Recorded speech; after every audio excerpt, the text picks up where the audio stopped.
नमस्कार, आप देख रहे हैं जस्ट इंडिया। मैं हूं आपके साथ काजल ठाकुर। लॉकडाउन एक बहाना है। जी हां, ये बात सामने निकलकर आई निर्माण कार्य से जुड़े ठेकेदारों से जस्ट इंडिया के मंच पर चर्चा के दौरान, क्योंकि पिछले 6 महीनों से हरियाणा में सड़क और भवनों के निर्माण कार्य में खर्च हो चुका पैसा निर्माण कंपनियों को जारी नहीं किया गया है। अब सरकार लॉकडाउन का बहाना लेकर आगे टरकाती जा रही है। देखिए क्या कुछ कहा चर्चा में। एमएसएमई सेक्टर से जुड़े हमारे साथ 2 मेहमान हैं। रोहतक से चांद हुड्डा जी हैं और पानीपत से भूषण कुमार जी।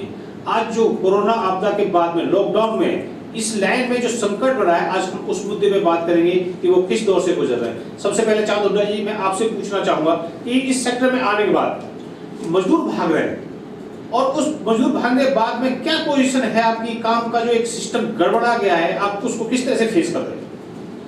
ये जो भयावह स्थिति हम देख रहे हैं मजदूरों की जाने की है, और ये हमें नजर आता है कि अगले 3-4 महीने से इनकी वापसी का कोई भी हमें आसार नजर नहीं आता है। हम पहले तो सरकार से यही गुजारिश करेंगे कि इनको रोकने की करें, और इनसे पहले जो होली के ऊपर जितने भी हमारे प्रवासी भाई थे वो चले गए थे, वो वापसी करें।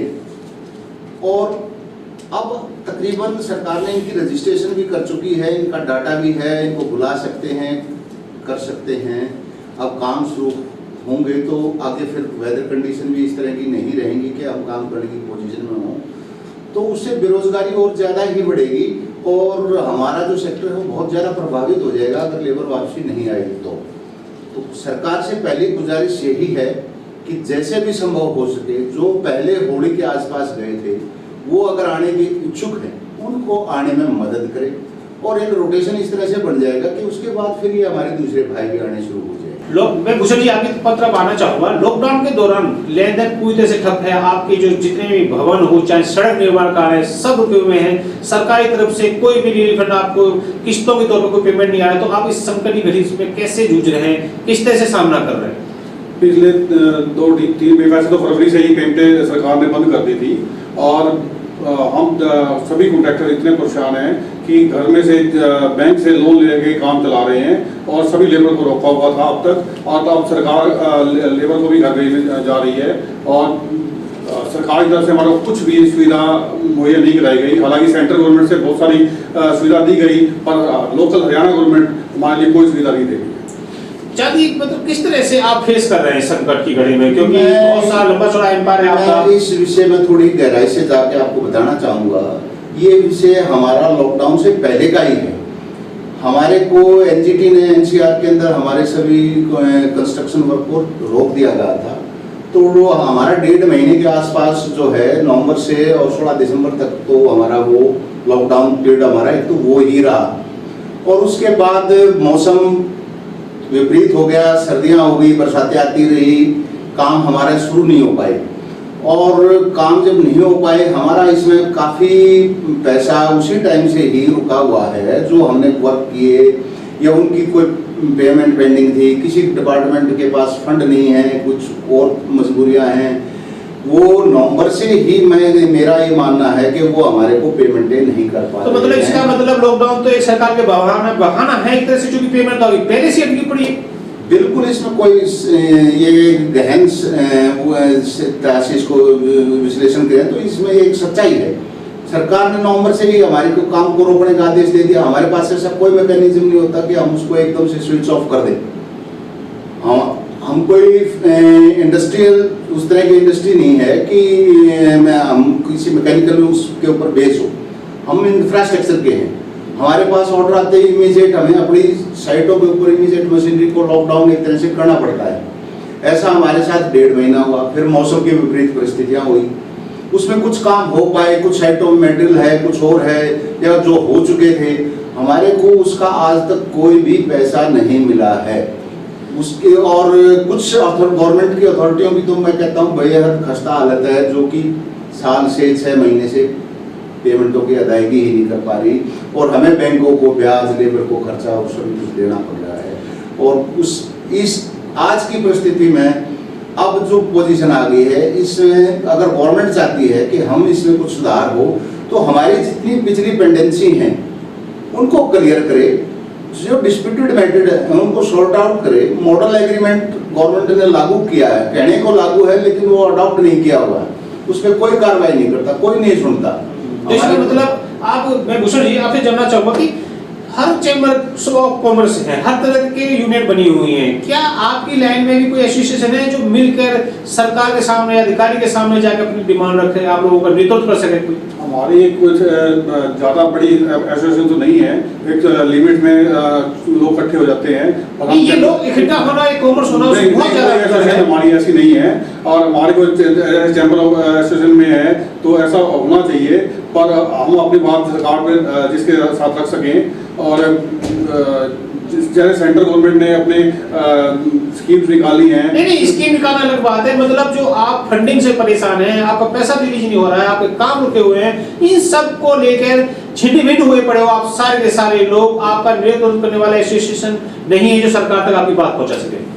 नहीं, आप बिल्कुल ठीक कह रहे हैं कि हमारी बात थोड़ी बहुत बुझाई भी जाती है तो वो फाइलों में दब के रह जाती है, कोई भी हमारे ऊपर कोई ध्यान नहीं दिया जा रहा। हालांकि जितना कंस्ट्रक्शन सेक्टर का योगदान हमारी जीडीपी में है, सरकार को खुद सोचना चाहिए कि कॉन्ट्रैक्टर्स का जो है इनका ध्यान रखा जाए। चांद हुड्डा जी, आप मौजूदा सरकार से, सेंटर से आप जुड़े हुए हैं, स्टेट के आप काम कर रहे हैं, क्या डिमांड चाहते हैं जिससे आपको रिलीफ मिल सके, सरकार आपके हित के लिए क्या कदम उठाए? हम सरकार से कोई ज़्यादा हमारी डिमांड नहीं है। हम जो सेंटर ने पैकेज दिया है और जो हमारे इस कंस्ट्रक्शन सेक्टर के ऊपर विचार किए, उन्होंने एक तो सबसे पहले तो ये किया कि 6 मंथ की without any approval time extension कर दी है, बहुत अच्छी बात है, वो ऐसा स्टेट भी करे। दूसरा, जितना उन्होंने कहा कि विद इन 45 डेज हम जितनी पेंडेंसी है उसको सॉर्ट आउट करके आप रिलीज कर देंगे। लेकिन आज तक हमारे स्टेट गवर्नमेंट ने इस टॉपिक पे ना किसी बात की, ना कोई हमारे से पूछने की जहमत की। हम MSME में आते हैं, 8.2 हमारा योगदान है जीडीपी के अंदर, हम उसी का एक पार्ट हैं, बट हमारे को कोई इसमें पूछने वाला या कोई एक बहुत बड़ा योगदान है जीडीपी का ऊपर ले जाने के लिए। लेकिन बिल्कुल देखिएगा, अगर हमारी एक फंड 6 महीने से फंड ना आने से जो दुर्गति होती है, इससे हमारी टर्नओवर डाउन नहीं गई, उससे स्टेट की भी जीडीपी डाउन जाती है। हम स्टेट में भी योगदान देते हैं, अकेले हमारा उसमें कंट्रीब्यूशन की ये नहीं है कि हमारी टर्नओवर बढ़ जाएगी या ऐसा कुछ हो जाएगा। हमारी टर्नओवर बढ़ेगी तो स्टेट की भी जीडीपी ग्रोथ रहेगी।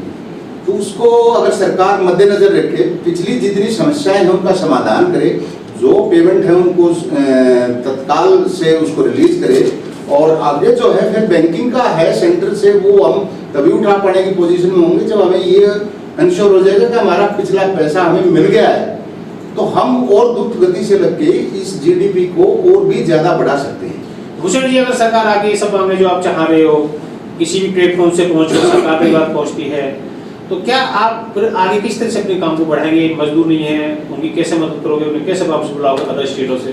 सरकार, सेंट्रल गवर्नमेंट ने हमारे को जैसे MSME के लिए लोन की बात की है, दूसरा एक पेमेंट्स की बात की है, थर्ड जो है एक बात मैं सरकार की नॉलेज में लाना चाहूँगा कि जैसे कि सेंट्रल गवर्नमेंट ने की है कि जितने % वर्क हो गया है उतनी परफॉर्मेंस बैंक गारंटी होती है वो रिलीज कर दी जाए। वो सेंटर के सभी डिपार्टमेंट ने, जैसे कि रेलवे, NHAI, CPWD सबने रिलीज कर दी है, तो हरियाणा गवर्नमेंट भी अगर ये रिलीज कर देती है तो ये जो है कॉन्ट्रैक्टर को बहुत बड़ी राहत मिल जाएगी। और उसके बाद राहत मिलने के बाद फिर उस पेमेंट भी सरकार रिलीज करे, तो जब कॉन्ट्रैक्टर के पास पेमेंट होगी, पैसा होगा, तो लेबर को बुला सकता है। और फिर उसमें भी सरकार का साथ चाहिए कि लेबर को अपने घर से बुलाने के लिए कुछ पास या अभी तो सरकार भेजने से लग रही है, आपको बुलाने कहाँ बात है? नहीं, वो भेज तो रहे हैं, और ठेकेदार के पास पैसा नहीं है तो ठेकेदार भी भेज रहा है। ठेकेदार अगर पैसा होता तो उनको रोकने की भी कोशिश करता। अगर सरकार ये हमारे को रिलीज दे देती है तो जो पेमेंट लेबर यहाँ पे है, सरकार के लिए कुछ अपने कर्मचारी, अपने मजदूरों को रोकने की जिम्मेदारी सामने वाले की भी बनती है, हर काम सरकार ही नहीं करेगी। जब 6 महीने से तो हम रोक के बैठे हैं लेबर को, अब आगे और नहीं रुकना चाह रहे हैं, अब हम उनको पेमेंट ही नहीं कर पा रहे हैं, पैसा नहीं होगा हमारे पास, तो लेबर अपने भी घर जा रही है। और हमारे पास पैसा होगा तो हम उनको पैसा देकर रोक सकते हैं, भाई आपको काम मिल रहा है, आप यहाँ पे काम करो। अगर वहाँ जाके अब बिहार में यूपी की लेबर, एमपी की लेबर है, वो जाके वहाँ काम थोड़ी मिलना उनको, वो खाली बैठना उन्होंने। और कई लोगों ने तो वहाँ से आने के लिए अप्लाई भी कर दिया है, क्योंकि वहाँ पे काम नहीं है। यहाँ पे काम है, अगर सरकार हमारे को मदद करती है तो हम तो उनको काम पे लगा सकते हैं।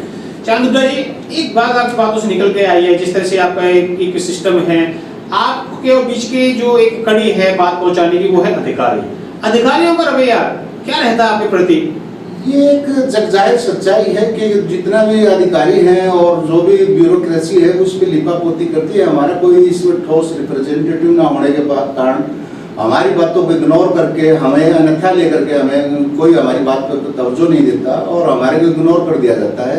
और हम रिटर्न में भी देते हैं, ये चीज़ें हमने रिटर्न में ऑलरेडी दी हुई हैं, अपने विभागों को अलग अलग अपनी ग्रीवेंसेस रखी हुई हैं, उनको फाइल कर दिया जाता है। कोई जहमत नहीं उठाता कि क्या प्रॉब्लम है, वो उसको ओवरलुक कर देते हैं, कई कमी खामी हमारी उजागर ना हो जाए। हमारा कोई प्रतिनिधि है नहीं, अधिकारी जो इंजीनियरिंग विंग के हैं वो उसको उठाना नहीं चाहते, ब्यूरोक्रेसी के आगे, ब्यूरोक्रेसी आगे सरकार के आगे नहीं उठाना चाहती, क्योंकि इससे उनकी कमियां नजर आती हैं। हमने देखा तमाम मौकों पे कि अधिकारी आपकी मीटिंग बुलाते हैं, मुद्दे रखते हैं, वो फिर मुद्दे कहाँ जाते हैं? ना कोई उसका रिकॉर्ड होता है, ना कोई ऑन रिकॉर्ड कोई चीज ऐसी, ना कोई मीटिंग कॉल करता है, ना कोई ऐसा करता है। मैं तो सरकार से गुजारिश करूंगा कि ब्यूरोक्रेसी इंजीनियरिंग विंग को भी एक तरफ रख के इंजीनियरिंग विंग को भी बुलाया जाए और हमारे को भी बुलाया जाए और हमारी जो ग्रीवेंसेस है वो सुनी जाए। 3 मंथ्स के अंदर उसके ऊपर एक कमेटी बना के रिपोर्ट, प्रोग्रेसिव रिपोर्ट ली जाए, क्या प्रोग्रेस हुई है, क्या हुआ है और हमने जो किया है, क्या हमने आपको रिलीफ दिया है या नहीं दिया है। इस तरह की एक हमारी तरफ से भी एक कमेटी बना ली जाए और इंजीनियरिंग विंग की तरफ से भी निष्पक्ष आदमी बिठा दिए जाए और ब्यूरोक्रेसी को भी ये कहा जाए कि भाई आप इनकी प्रॉब्लम हल करो। तो ऐसा कोई वजह नहीं है कि शर्मा जी ये चीज़ें हल नहीं हो सकती। रहा लेबर को, आपको जो कह रहे हैं जाने की, लेबर गई है, भूखी प्यासी गई है, तंग आके गई है, दिक्कत में है, सरकार हमें मदद करेगी, पैसा देगी। कुछ मैं हेल्प और तरह से भी चाहूँगा कि हमें इस तरह का इंटरेस्ट का लॉस हुआ है, हमें सैलरी उनको बैठा के भी दी है, सभी कुछ दिया है, उन चीज़ों को भी सरकार हमारी उस मुद्दे को देखे। और लेबर को तो हम जैसे उनको एश्योर करेंगे भाई आपको यहाँ सारी व्यवस्थाएं होंगी, रहने खाने का ज़्यादा से ज़्यादा हम उनका भाड़ा भी पे कर देंगे, वो तो काम करने के लिए सारी चीज़ें कर सकते हैं। और सरकार वैसी सहूलियतें दे जो एमएसएमई में कही जाती हैं, वो हम एमएसएमई में मानते तो हैं, हमारे को रजिस्टर्ड तो हैं, पर हमारे को इग्नोर कर दिया जाता है। हमारी इंडस्ट्री बहुत बड़ी इंडस्ट्री है, हमारी जो इंफ्रास्ट्रक्चर में मशीनरी है वो जो आपकी इमूवेबल इंडस्ट्री है उससे भी ज़्यादा बड़ी है और हमारी मशीनरी उससे भी ज़्यादा है, मैन पावर भी उससे ज़्यादा है, ऐसा नहीं है। पर हमारा कोई चैम्बर या हमारी एसोसिएशन ना होने से, हमारी बात को पैरवी ना करने की वजह से हमारी बातों को हमेशा ही हर सरकार में ऐसा ही। तो इसका मतलब यही निकला है, वो जो आपसे जो बातचीत हुई है कि हरियाणा में विकास के पथ पर लाने के लिए हरियाणा को, स्टेट को आप लोगों का बहुत बड़ा योगदान है, तो सरकार को भी आपके मुद्दों को गंभीरता से लेना चाहिए। बहुत बहुत धन्यवाद चांद हुड्डा जी आपका, और बहुत बहुत धन्यवाद भूषण जी आपका, हम इस बड़े और गंभीर मुद्दे पर चर्चा में आप शामिल हुए। मैं आपका तहे दिल से धन्यवादी हूँ शर्मा जी, आपने हमारे को आज ये मौका दिया। आज तक किसी चैनल ने हमारे को इस तरह से नहीं समझा, आपने हमारे निर्माण सेक्टर को इतना बड़ा सेक्टर मानते हुए एक बहुत बड़ी बहस में हमारे को बुलाने का काम कार्य किया, इसके लिए मैं तहे दिल से आपका शुक्रिया। धन्यवाद।